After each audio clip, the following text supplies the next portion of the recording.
Hoje o nosso bate-papo vai ser com Rafael Tomé, presidente da ABAD, que é a Associação Brasileira das Administradoras de Imóveis, que vai contar para a gente como funcionam as assembleias virtuais, como estão os bastidores dos condomínios, que são verdadeiras, em alguns casos, verdadeiras cidades, e o que o síndico precisa ter, né?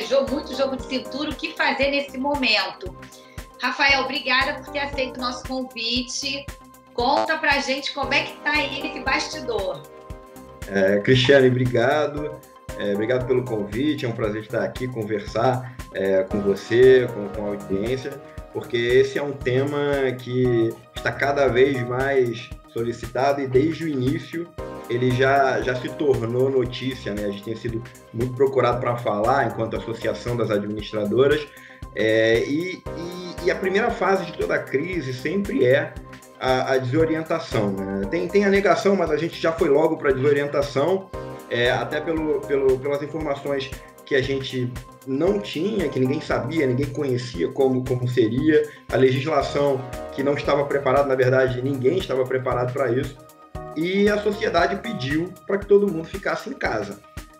Em casa significa que a maior parte da população das cidades urbanas ficaram nos seus condomínios. Os condomínios precisaram se preparar, as administradoras também, para atender uma série de demandas novas e conviver com uma série de incertezas, com uma série de novos fatos, e que, lembrando aí do início da crise, né, a pandemia foi declarada em 11 de março, as leis saíam a todo momento, as declarações saíam a todo momento, e a gente não tinha que ser, né, a associação teve que assumir esse papel de criar memorandos de recomendações e de informar, e ter uma parceria muito próxima, tanto com as empresas como com os síndicos, para a gente ir bem nesse momento. Porque assim, acabou que a velocidade das informações, né? Porque assim, tudo era muito novo, né?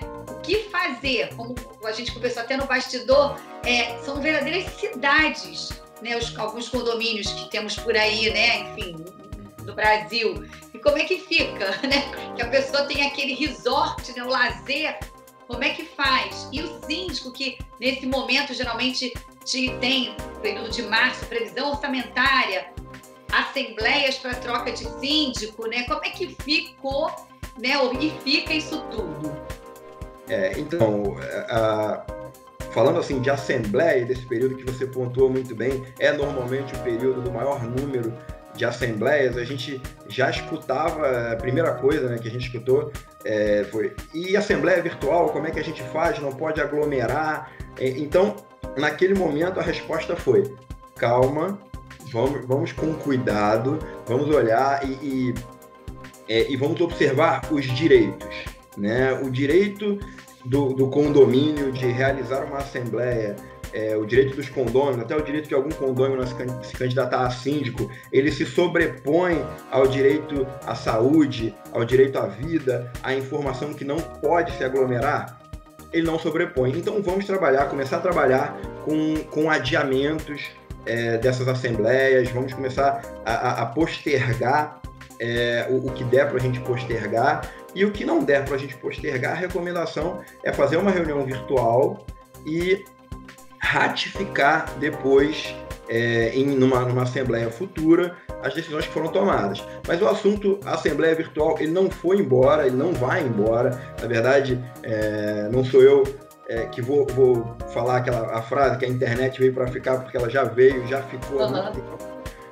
Então, a assembleia virtual, ela naturalmente vai se tornando algo mais realizado e mais aceitável. Só que no momento atual, e foi até objeto da nossa cartilha, né, que fizemos a ABAD e os nossos parceiros, nossos co-irmãos de São Paulo, da ABIC, a gente se debruçou para fazer uma cartilha, que é a cartilha da segurança jurídica para assembleias virtuais. E hoje é muito complicado você ter, e principalmente o momento de pandemia não é o momento para você iniciar isso, né? Você começar a fazer algo muito novo sem observar as leis. Então a cartilha, ela até não é muito vocal e não observa muito só a pandemia. Ela fala de uma forma geral, que você precisa ter previsão na convenção para fazer, que você tem que ter os meios de voto e os meios de voz para garantir a vitalidade das decisões. Porque não adianta nada você correr, pega uma plataforma dessas agora que estão na moda, faz uma assembleia virtual e na semana seguinte ela é impugnada porque alguém não teve acesso, alguém não pôde falar, alguém não teve a identidade ali bem registrada. Então, é algo muito delicado que precisa ser muito bem observado. Por isso que a gente fez um trabalho interestadual aí para orientar as pessoas no que tange a Assembleia Virtual. Tá, e ela está disponível online gratuitamente, não é isso? No site de vocês. No site da base. Tá, pegando carona nisso, como é que fica a inadimplência e o papel do síndico, que me parece que o síndico ganhou até mais autonomia e também mais responsabilidade, não é isso? Exatamente. O síndico ele se tornou um decisor que a impressão que a gente tem é que até a legislação está caminhando, né? A gente tem algumas leis tramitando que dão ainda mais poder para o síndico, né? Mas ainda assim, com toda a legislação, a ferramenta mais importante que o síndico tem é a conscientização e o bom senso. Tudo que for feito pela conscientização, e esse trabalho foi muito bem feito pelos síndicos, de conversar com os moradores. Porque aí, falando de inadimplência, no início, na fase da desorientação, a gente, de fato, não sabia qual era a extensão do problema, a gente não sabia quantas pessoas iam perder o emprego, como isso ia acontecer, e os condomínios precisavam garantir essa saúde financeira. Então, só para dar um exemplo numérico, no primeiro mês que a crise impactou, que foi abril, a gente começou com uma inadimplência que chegou a bater 20% nas datas do vencimento em abril, sendo que ela vinha tendo um acompanhamento histórico de 9%, 10%. Só que ao longo do mês, foi muito interessante observar esse comportamento, essa inadimplência, essa impontualidade, ela veio caindo e chegou até 14,5%. Ou seja, ela vinha em 9%, no susto, na incerteza, ela subiu para 20% e ao longo do mês ela veio caindo. O que significa que as pessoas estão preocupadas em honrar os seus compromissos, estão preocupadas em manter o condomínio funcionando, os funcionários recebendo, porque isso é fundamental no combate ao coronavírus. Então a inadimplência nenhuma inadimplência é boa, mas está dentro do esperado, é isso? É isso. A gente tinha muita incerteza, a gente sabia que o viés era de aumento da inadimplência, porque algumas pessoas, infelizmente, iam perder o emprego, ou alguns empresários iam ter receita menor, e algumas outras coisas que impactaram, como, por exemplo, imóveis residenciais, imóveis comerciais, de ter um perfil um pouco mais alto, mas está dentro do que o mercado consegue absorver, consegue funcionar dessa forma. Tá. E pegando carona sobre isso, como é que ficam as áreas de lazer? Né? Assim, até porque os condôminos estão honrando seus compromissos, né, dentro da medida do possível, e as áreas de lazer estão interditadas? A piscina tem que ser interditada? Como é que é isso? O síndico, como é que ele administra isso? Você tocou num ponto agora muito, muito, muito importante, até curioso, porque a gente escuta como o síndico se tornou um decisor com mais responsabilidades, né, e até mais poderes. O morador, às vezes, ele comenta: olha, eu não estou usando certos serviços do condomínio, certas áreas comuns do condomínio, então eu quero pagar menos ao condomínio. E isso, apesar de ser compreensível, não é uma verdade, não é algo que... Até porque a inadimplência também aumentou, né, consideravelmente, aumentou um pouco, e alguns custos também aumentaram em conjunto. Então, o condomínio, por ser rateio de despesas, ele deve observar isso, o síndico deve ter sempre o bom senso e a paciência e o cuidado de conversar com os moradores para que eles não tenham esse tipo de medida, até porque a gente vive uma pandemia que a gente não tem muita noção de quando acaba. Então, o cenário que hoje é um cenário que ele é um cenário que está dentro do esperado, daqui a alguns meses isso vai piorando, pode piorar. Então, a cautela na gestão financeira é talvez a melhor recomendação que a gente pode dar, sempre observar esses custos. E no aspecto das áreas comuns, assim que essa pandemia começou, a gente escutou muita coisa, mas era determinante, o mercado concordava muito de que o síndico ele tem o poder de fechar as áreas comuns, justamente pelo que eu falei no primeiro bloco, de você colocar lado a lado os direitos, né? O direito à saúde, à vida, ele sobrepõe ao direito de usar piscina, por exemplo. Então, a gente começou a observar, eu quero dar uma informação sobre piscina especificamente, porque foi um erro que a gente viu bastante. A piscina, ela pode e até deve estar fechada para evitar aglomerações, mas a manutenção da piscina tem que continuar, porque não adianta você ganhar do coronavírus e perder para a dengue. A piscina continuar com uma manutenção bem feita.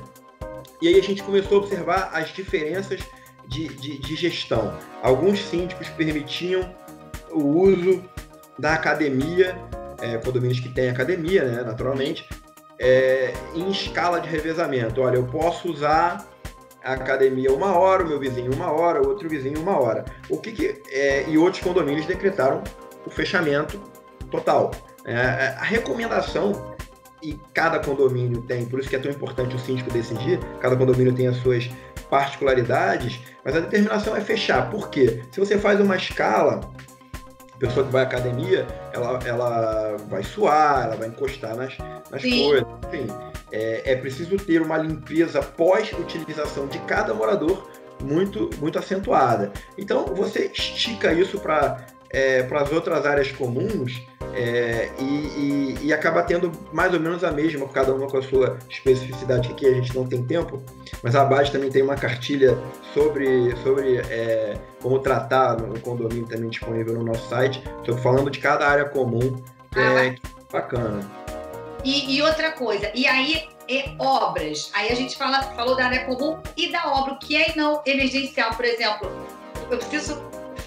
tive que ficar em casa, como todo mundo, né, trabalhando de home office. Que obra eu posso fazer ou não? Porque todo mundo está tendo que se adaptar. Na minha visão, acho que é o bom senso, porque a lei não determinou também o que pode e o que não pode, não é isso?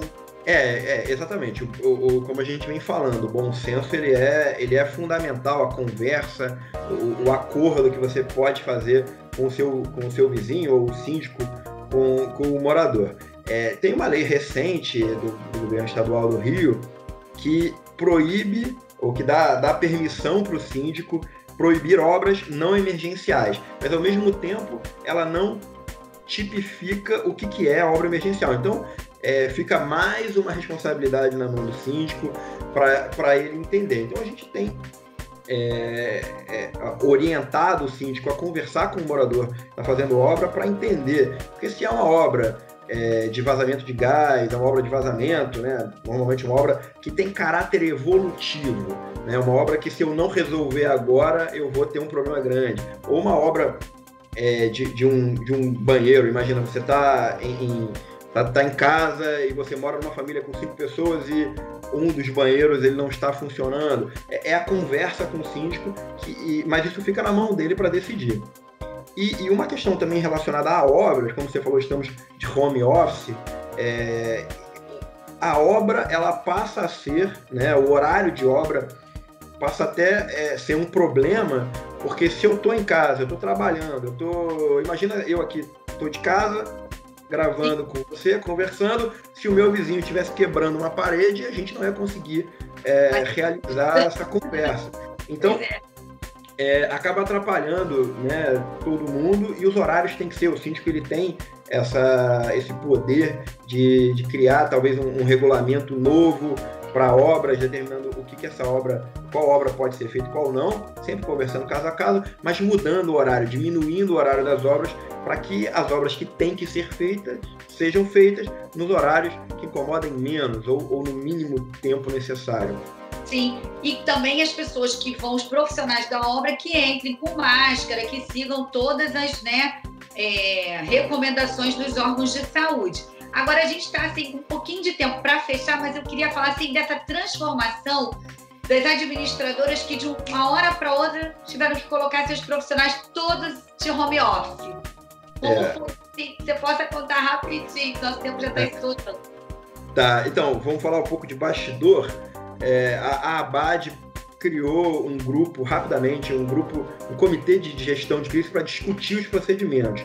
Olha, foi um desafio que a gente está vencendo, mas que não foi fácil, porque priorizar a vida nesses momentos, priorizar os seres humanos, somos empresas de serviço, e são empresas feitas de pessoas que atendem pessoas, e mesmo com a tecnologia toda que cada empresa pode ter, e que cada uma tem a sua maneira, tem lá os seres humanos fazendo e atendendo, e corações batendo ali para fazer aquele negócio acontecer. Então essa foi a prioridade. Né? Exatamente. Essa foi a nossa prioridade nesse momento, e todas as empresas fizeram a sua maneira a adequação, colocando grande parte do contingente, ou até todo o contingente em casa, para que o serviço continuasse, como a gente vem falando, né? O condomínio tem que funcionar, o condomínio tem que ser bem administrado, a saúde financeira do condomínio é importante, porque são protagonistas no combate ao coronavírus. E as administradoras ao lado proporcionando isso. E está dando certo, graças a Deus, até aqui, né? Vocês estão de parabéns. Bom, Rafael, quero te agradecer por ter aceito o nosso convite, que você possa voltar mais vezes. A gente chegou ao final aqui do nosso programa. Muito obrigada, tá? Pela sua participação. E que você volte mais vezes, por favor. Bom, eu fico aguardando, então, o convite, Cristiane. Obrigado aí pelo convite e pelo papo. Pode deixar. Gente, ficamos por aqui. Fiquem em casa e até a próxima. Beijo.